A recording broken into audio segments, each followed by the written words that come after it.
Quand Delacroix avait terminé le portrait à l'aquarelle du chef des douanes, Taïeb Biaz, ce dernier s'est écrié « Mais vous allez emporter mon image, c'est-à-dire mon âme ». L'artiste ne semblait pas se soucier des avertissements des Européens résidant depuis longtemps à Tanger, qui a insisté sur les préjugés locaux contre la peinture. Il fera les frais de son insouciance et sans le secours de quelques amis, il aurait subi de grands dommages. L'esquisse de Marocaine et sa servante au bord de la rivière lui a coûté d'être chassé par le mari courroucé. À côté de ses carnets de dessin, Delacroix a tenu un journal pour mieux décrire ce qu'il vivait d'extraordinaire. Tout y est retranscrit.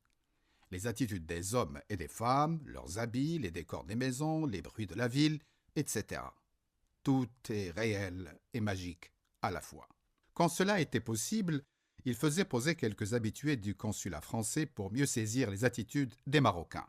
Delacroix ne pouvait pénétrer les maisons tangéroises, encore moins peindre leurs occupants. Seules quelques familles juives marocaines, dont le père était traducteur ou fournisseur, avaient l'habitude de recevoir des étrangers. Delacroix a pu ainsi peindre tous les benchimol.